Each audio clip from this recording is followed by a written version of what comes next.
Bueno, pues en esta noche, hermanas queridas y hermanos, estamos aquí para compartir sobre la palabra del Señor.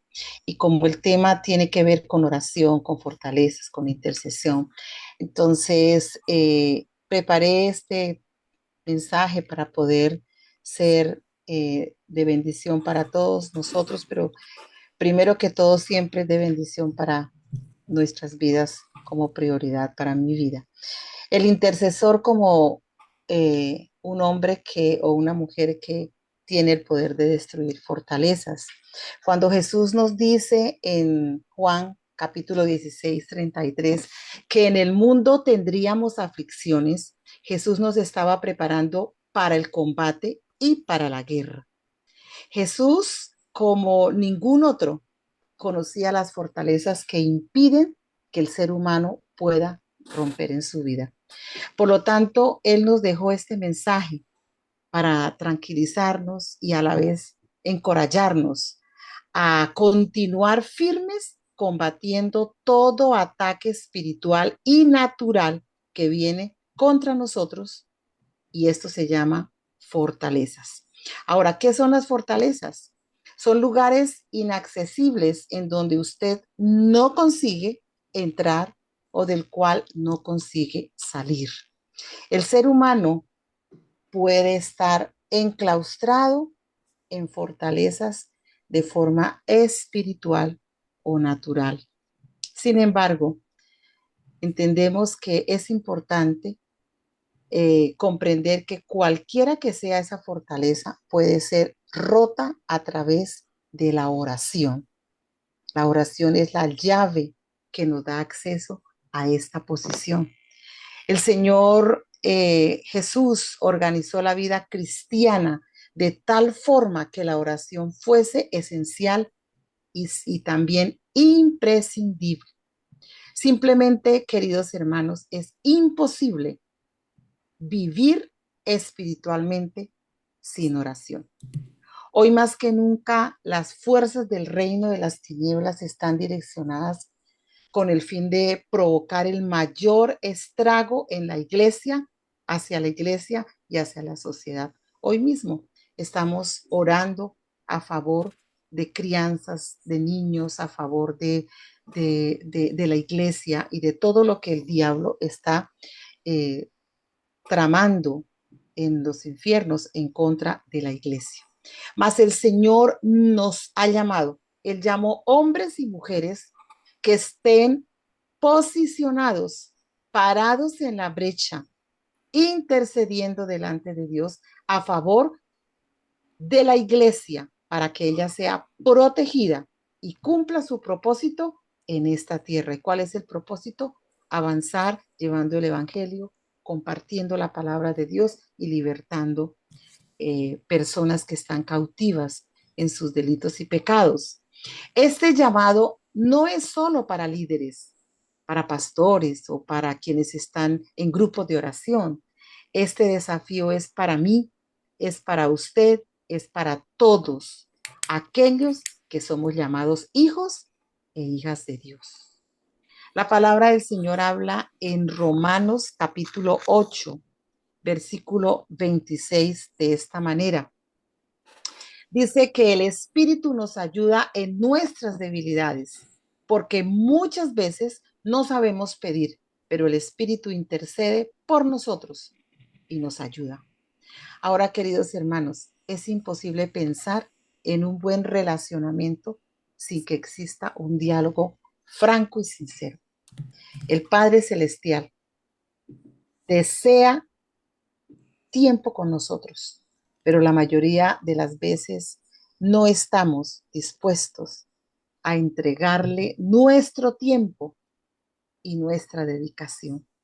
Como seres humanos, estamos sujetos a debilidades y el Señor, que nos conoce muy bien, nos quiere ayudar a tener una vida plena y motivada para estar en intimidad con Él a través de la oración, porque es allí, en la oración, que recibimos fuerza, recibimos revelación para romper esas fortalezas que nos impiden vencer y avanzar. Cuando estamos en oración, el Espíritu Santo se comunica con nosotros. Él nos incomoda. Él llama nuestra atención hacia áreas de nuestra vida que necesitan ser reforzadas, fortalecidas, y también nos alerta sobre riesgos y peligros que nos acechan. Quiero compartirle 3 principios que nos ayudan a entender el valor de la oración. Número 1, la oración es un llamado para todos. La oración es un llamado para todos. La palabra de Dios habla en Primera de Pedro, capítulo 2, versículo 9, de esta manera.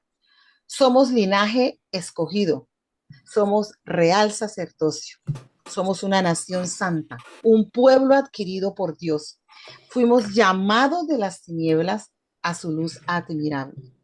Pedro dice que somos una nación eleita, una nación escogida, una nación santa, un sacerdocio real.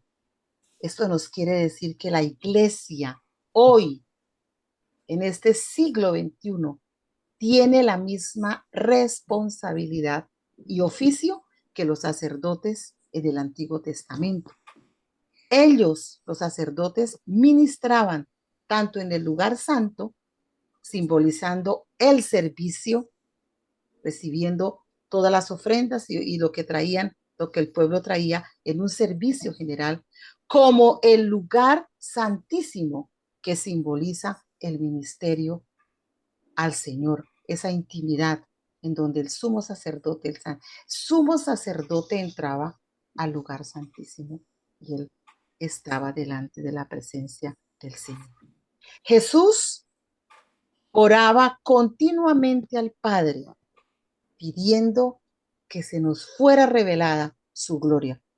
Ya en Juan 17, 21, 24, Jesús tiene una conversación con el Padre Celestial y él habla y dice, así como yo los he amado, que el Señor los ame, que seamos uno, ellos y yo, para adorarte a ti, Padre. Y empezó el Señor a tener ese encuentro con el Padre Celestial, atrayéndonos a Él. ¿Por qué? ¿Por qué? Porque Jesús quiere que tengamos íntima comunión con el Padre Celestial y con Él. Jesús caminó entre los hombres lleno de gracia y verdad. Él reflejó la gloria del Padre. Él atrajo los hombres al Padre. Él desea entregar ese perfume de vida que solo se adquiere a través de una vida continua de intimidad y comunión con Él. Número 2, la oración es alimento al alma, es alimento para el alma.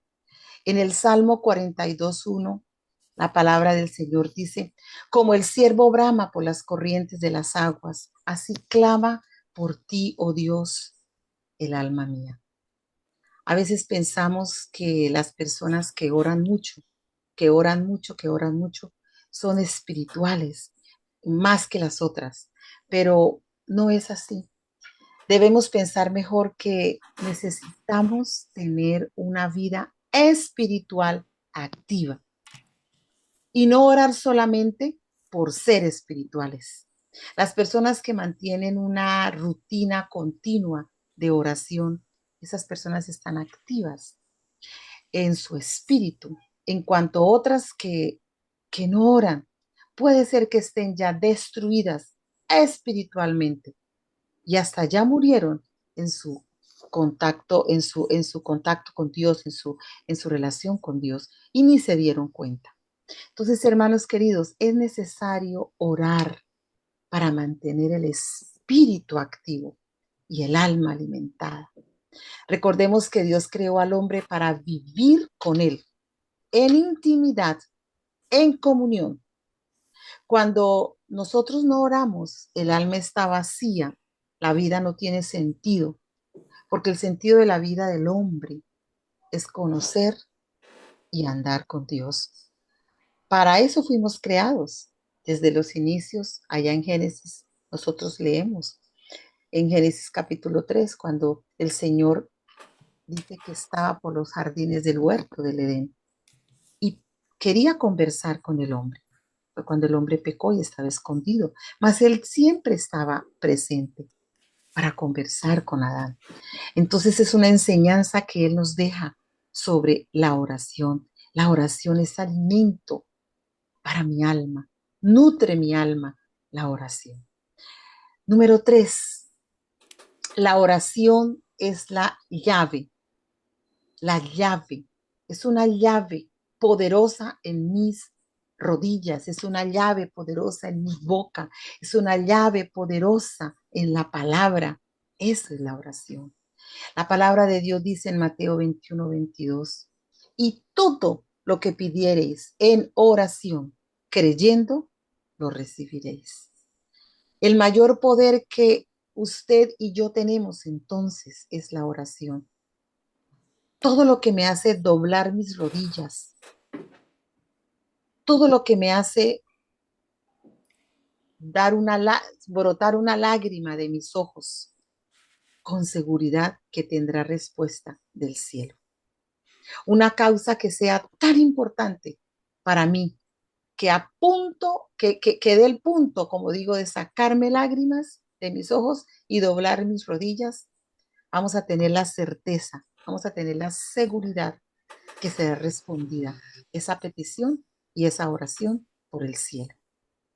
Nadie, absolutamente nadie, valora nuestras lágrimas más que el cielo. La Biblia dice en Salmo 56:8, pon mis lágrimas en tu redoma. Fue la oración de David, fue la oración de David. Pon mis lágrimas en tu redoma.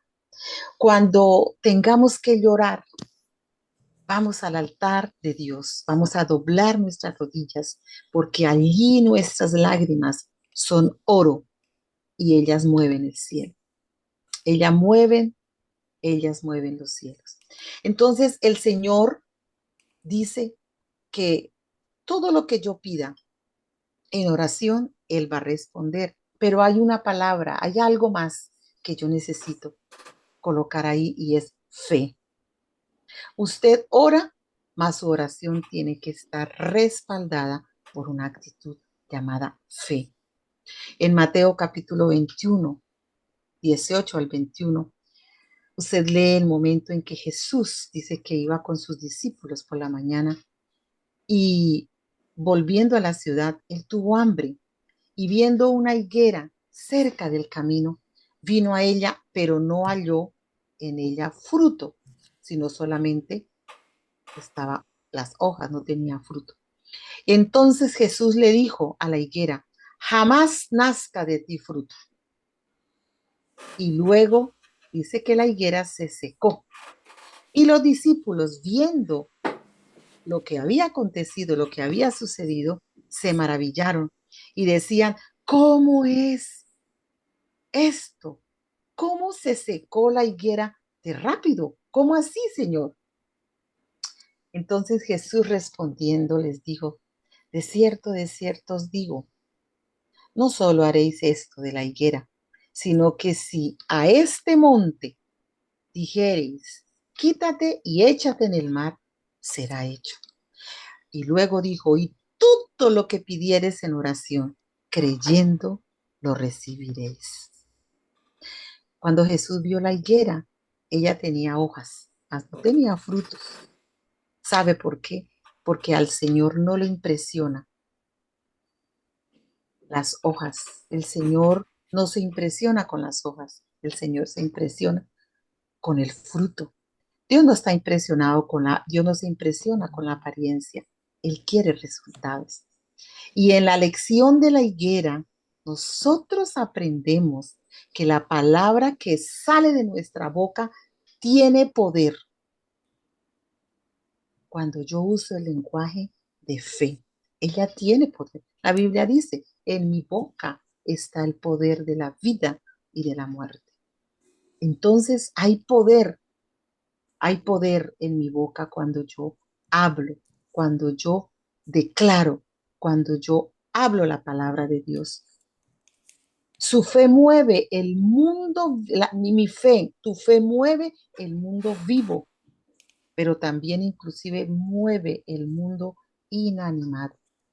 Cuando, cuando Dios le dijo al profeta, profetiza sobre esos huesos secos, declara sobre esos huesos secos a Ezequiel, allá en Ezequiel 37. Y él le dijo, Señor, pero ¿cómo? Dice, profetiza, abre tu boca y habla. Por eso cuando nosotros estamos orando, no podemos eh, tener el concepto de que solamente tenemos que orar como hacia adentro, así. A veces oramos en nuestra mente, sí, claro.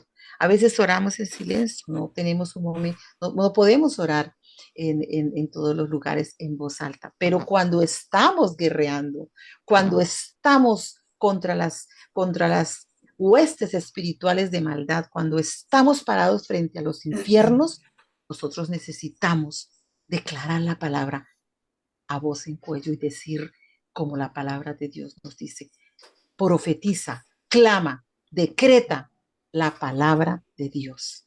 Entonces su fe tiene un poder sobrenatural.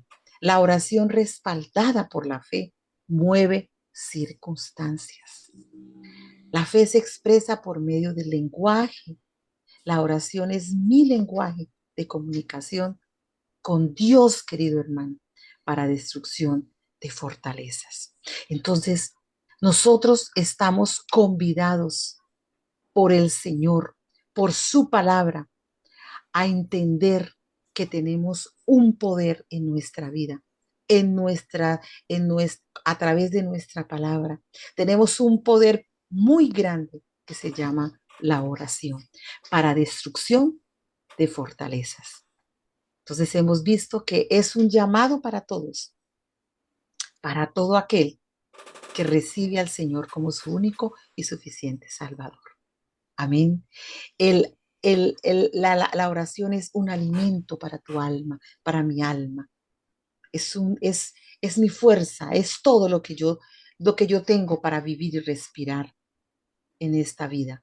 Y es la llave que me abre la posibilidad muy poderosamente de destruir fortalezas, de pararme frente a los infiernos, de ser una intercesora, un intercesor, de ser un hombre, una mujer que clama, un hombre parado en la brecha para destruir fortalezas a nivel de familia, a nivel propio mío, a nivel de la nación, como estamos orando por nuestros países, no solamente en Colombia, aquí también en Brasil, clamando para que el Señor se levante con poder. Pero yo necesito sobre nuestra nación, sobre nuestra familia, sobre nuestras circunstancias. Entonces, la oración es el poder que el Señor nos ha entregado para destruir fortalezas. Amén. Amén. Amén. Gloria a Dios. Bueno, ¿ya acabaste? Amén.